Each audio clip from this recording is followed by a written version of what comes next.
Shalom, saudara-saudari terkasih. Selamat tahun baru 2022.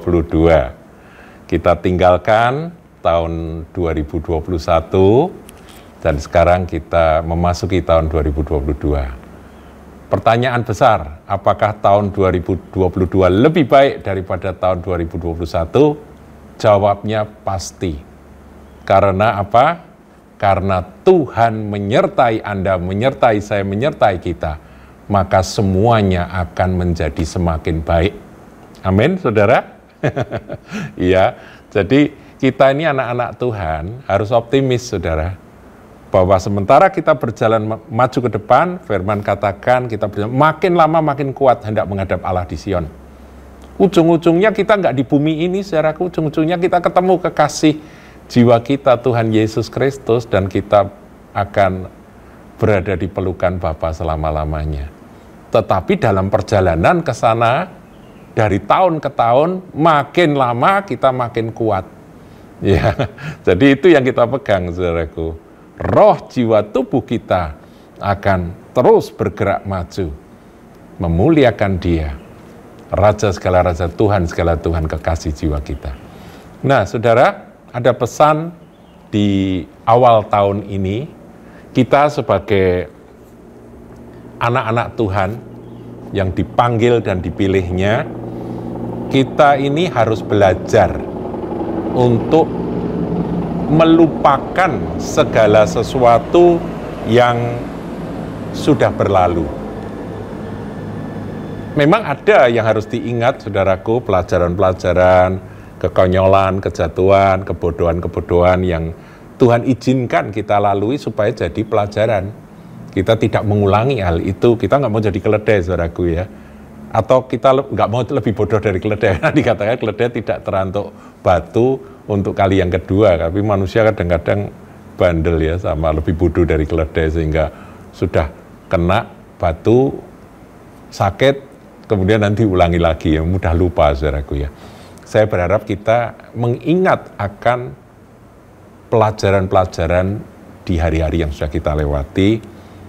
Sepahit apapun, sesakit apapun, semuanya sudah kita lewati. Dan kalau masih ada yang harus kita perjuangkan, mari kita perjuangkan bersama dengan Tuhan ke depan. Saya akan bacakan Filipi 3, ayatnya yang ke-12 mulai, saudaraku. Ini awal tahun kita harus semangat, saudara. Bukan seolah-olah aku, Filipi 3 ayat 12 ya, bukan seolah-olah aku telah memperoleh hal ini atau telah sempurna. Jadi Paulus tahu bahwa dalam perjalanan itu dia belum mencapai apa yang dia idam-idamkan, yaitu kesempurnaan dalam Kristus. Melainkan aku mengejarnya, kalau-kalau aku dapat juga menangkapnya, karena aku pun telah ditangkap oleh Kristus. Jadi karena aku ini sudah jadi milik Kristus, maka aku mengejar apa yang ada di depanku. Yaitu apa, saudaraku? Keserupaan dengan Kristus. Penggenapan dari semua yang menjadi ketetapan Tuhan dalam hidupku. Aku ingin menggenapi, aku ingin finishing well, istilahnya begitu. Tapi aku belum sempurna. Ini penting, saudaraku. Ini membuat kita ini menjadi rendah hati. Tahun 94 saya ada di Hawaii, saudaraku, dalam sebuah training bersama dengan hamba-hamba Tuhan seluruh dunia. Kami disuruh bikin timeline. Kemudian apa saja yang sudah engkau capai dan apa yang akan engkau lakukan ke depan, kan begitu ya biasanya kan. Wah, itu kan di brainstormingnya tuh di sana kita coba dilatih untuk evaluasi diri sedemikian itu, dibuat timeline. Nah, setelah itu dikumpulkan, ya saya bikin apa yang saya tahu ya. Jadi saya pengen gini, saya masih ada tujuan begini ke depan dan sebagainya.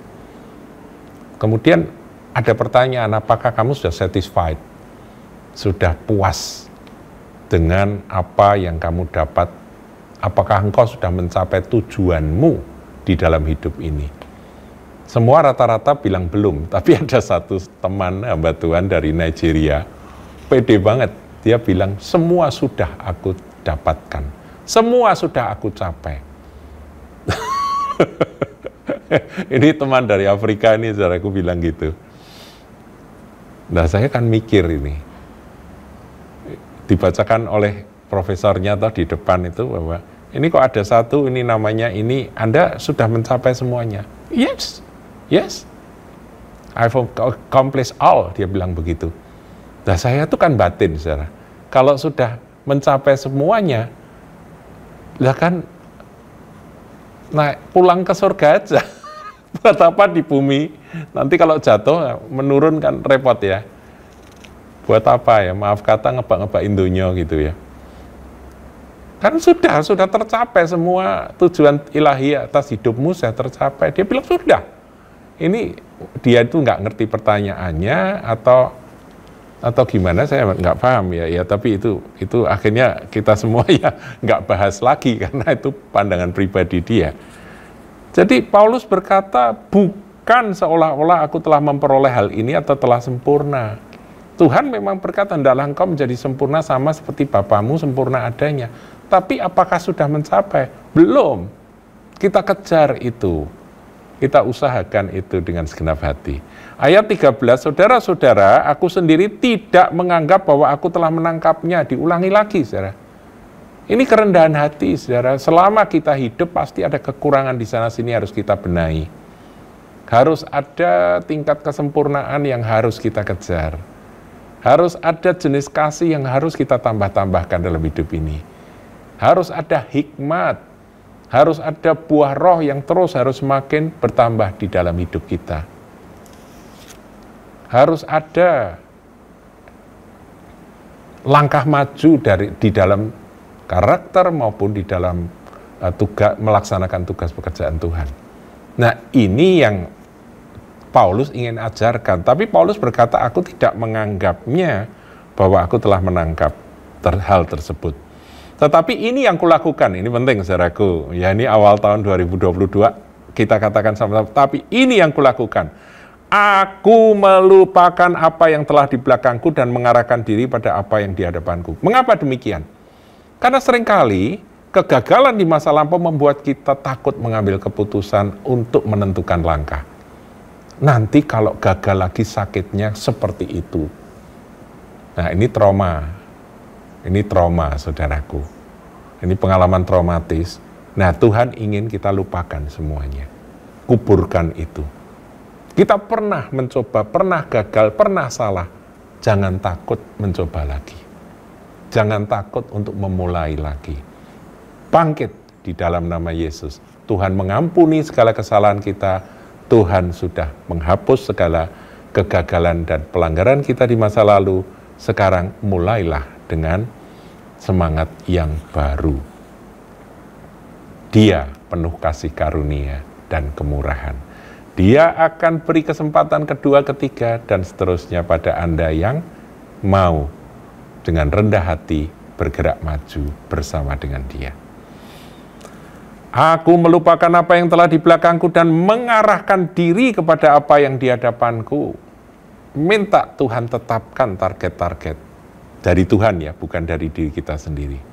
Kemudian saudara bergerak maju, mencapainya bersama dengan Roh Kudus yang memimpin Anda step by step. Ya, berjalan bersama dengan Tuhan Yesus. Tapi bukan hanya berjalan, saudara. Paulus tahu bahwa waktu kita ini berlomba dengan waktu. Dia berkata, dan berlari-lari kepada tujuan untuk memperoleh hadiah. Kalau ada kesempatan lari, larilah.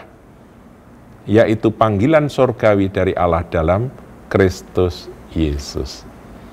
Saudara, saya tambahkan sedikit tambahan ya. Penulis Ibrani, dalam Ibrani 12, ini ayat terkenal, sering dipakai sebagai dasar penyampaian firman Tuhan. Saya ulangi di sini, awal tahun 2022. Karena kita mempunyai banyak saksi bagaikan awan yang mengelilingi kita, Ibrani 12 ayat 1 dan seterusnya. Marilah kita menanggalkan semua beban dan dosa yang begitu merintangi kita dan berlomba dengan tekun. Jadi jangan lupa tekun, saudaraku. Hidup adalah perlombaan. di dalam perlombaan yang diwajibkan bagi kita. Saudara diwajibkan masing-masing perlombaan beda-beda ya, jalurnya beda-beda. Tidak usah niru orang lain, berlombalah Anda bersama dengan Tuhan, target di depan. Marilah kita melakukannya dengan mata yang tertuju kepada Yesus. Jadi saudaraku, ketika kita berlari-lari ke depan, yang kita lihat adalah apa saudara? Yesus, saudaraku ya, bukan maumu yang nanti akan kamu capai. Enggak, Yesus itulah upah kita, Yesus itulah target kita. Pimpin kita dalam iman, yang membawa iman kita kepada kesempurnaan. Jadi kesempurnaan hanya ada ketika kita bersama Yesus. Yang dengan mengabaikan kehinaan tekun memikul salib ganti sukacita yang disediakan bagi Dia yang sekarang duduk di sebelah kanan tahta Allah. Jadi mata tertuju pada siapa? Yesus. Saudara, tahun 2022 saya singkatkan saudaraku, lupakan semua di belakang, kegagalan semua, jangan takut untuk memulai lagi, apapun itu, tapi ingat semuanya harus dari Tuhan. Semuanya adalah dari Dia, oleh Dia. Ingat firman kemarin, Yakub itu melakukan sesuatu yang ditiru oleh orang-orang yang mengajarkan filosofi New Age. Oh bisa kan Yakub itu garis-garis kemudian jadi seperti itu, coreng-coreng jadi seperti itu. Bukan, itu karena Tuhan, bukan karena maunya Yakub. Yakub hanya melaksanakan saja. Itu tindakan prophetic act dari Yakub. Tapi Tuhan sudah berbicara pada dia melalui mimpi itu, malaikat Tuhan datang. Ya jadi saudara, demikian yang penting Tuhan, segalanya Yesus Kristus Tuhan harus menjadi kekuatan kita, sumber kekuatan untuk kita terus berlari, menatap ke depan, mata tertuju kepada Dia. Selamat tahun baru, Tuhan Yesus Kristus memberkati saudara-saudari yang dikasihinya. Haleluya, amin.